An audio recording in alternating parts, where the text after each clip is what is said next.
You know that feeling when you meet someone who completely captivates you?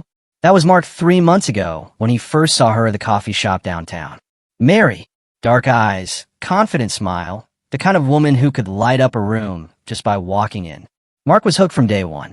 He did everything right, or so he thought. He texted her good morning every single day, sent her paragraphs about how amazing she was, dropped everything whenever she needed something. He was available 24/7, always one call away, always ready to prove how much he cared. But Mary? She was different. She'd take hours to reply, sometimes days. She'd make plans and cancel them last minute. When he'd pour his heart out, she'd respond with a simple haha. That's sweet. Mark was chasing, hard, and the more he chased, the further she seemed to drift away.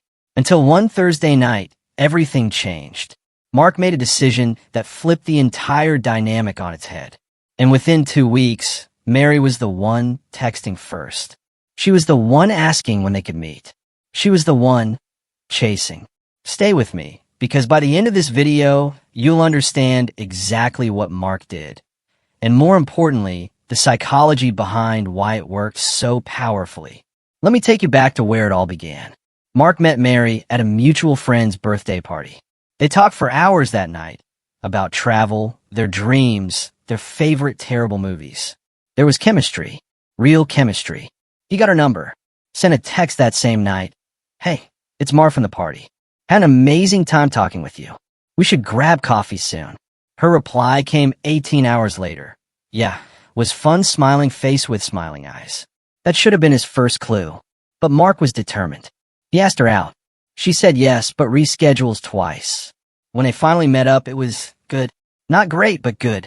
She seemed distracted, checking her phone occasionally, ending the date after exactly 1 hour because she had somewhere to be. Mark doubled down. He started sending her motivational quotes every morning. He'd like every Instagram story within seconds of her posting. He'd ask about her day, her work, her mood. He became her emotional support system. And you know what Mary did?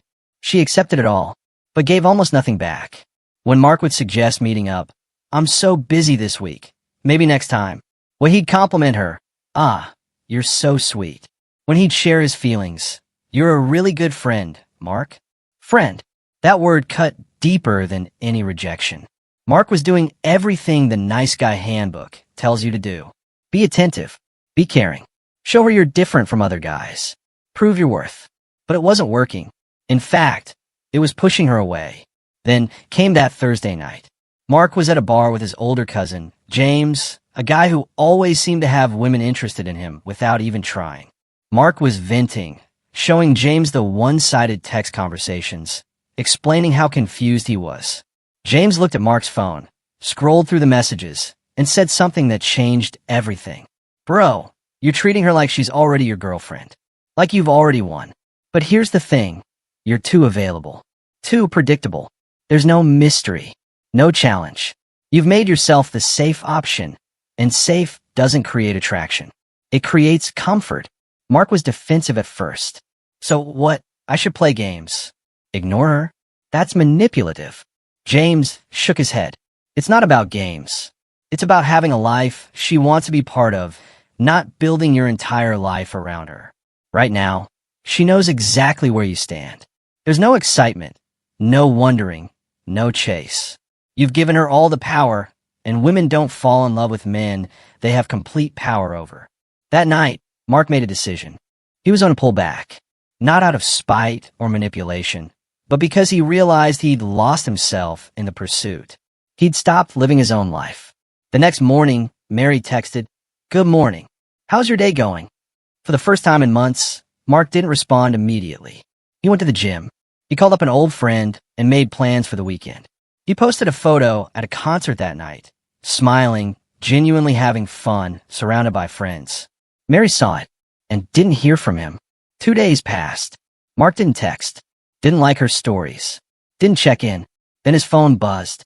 "Hey, stranger, haven't heard from you in a bit. Everything okay?" Mark waited 3 hours before responding. "Yeah, all good. Been busy with some new projects and catching up with friends." "How've you been?" Short, friendly, but no paragraphs. No questions that required deep answers. No emotional availability. Mary's next message came faster. Oh, nice. What projects? I've been meaning to ask if you wanted to grab dinner this weekend. Read that again. She was asking him out. Mark, instead of jumping at the chance like he would have before, responded, "This weekend's packed, but I could do Tuesday evening if that works." "Tuesday's perfect. Let me know." We're smiling face with smiling eyes. Tuesday came around. Mark showed up looking sharp, but not like he'd spent 3 hours getting ready. Confident, but not eager. When Mary arrived, she clearly put in extra effort. Dress, heels, hair done. The dinner was different this time. Mark wasn't hanging on her every word. He shared stories about his week, his goals, things he was excited about. When she spoke, he listened, but he wasn't trying to solve all her problems or prove anything. When she asked about why he'd been less available, Mark was honest. "I realized I was putting too much energy into one thing and neglecting other parts of my life. I've been reconnecting with what matters to me, my goals, my friends, my own growth. It feels good to have that balance back." Mary looked at him differently that night. There was something in her eyes, curiosity, maybe even a hint of respect that hadn't been there before. At the end of the dinner, instead of trying to extend the evening or secure the next date, Mark simply said, "This was great. Let's do it again sometime." And he left. Just like that. Mary texted him that same night. "I had a really good time tonight. You seem different." In a good way. Over the next 2 weeks, everything changed. Mary started initiating conversations, asking when he was free, sharing more about her life without Mark having to pull it out of her. She was engaging, pursuing, investing. Why? Because suddenly Mark became the challenge. The mystery. The man who had his own life that she wanted to be part of. So what actually happened here? Let's break down the psychology. First, the scarcity principle. Human beings value what's scarce. When Mark was always available, always responsive, always there, Mary's brain registered him as abundant. Low value. But when he pulled back and created space, he became scarce. And scarcity triggers desire. This isn't about playing games. It's about genuinely having a life that's full and interesting. Women are attracted to men who are sought after, who have options, who aren't desperately waiting by the phone. Second, the challenge factor. We pursue what retreats from us. It's hardwired into human psychology. When someone is too easy to get, too predictable, too available, the chase ends before it begins. There's no excitement, no mystery. Mark stopped being predictable.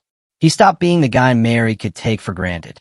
And her brain responded by becoming more interested, more invested, more attracted. Third, the status shift. When Mark was constantly chasing, the dynamic was clear. He needed her more than she needed him. That's a status imbalance. And women are subconsciously attracted to men they perceive as equal or higher status. By pulling back and focusing on himself, Mark signaled that he had options, that he valued himself, that he wasn't desperate. That shift in perceived status changed everything. Fourth, emotional unpredictability.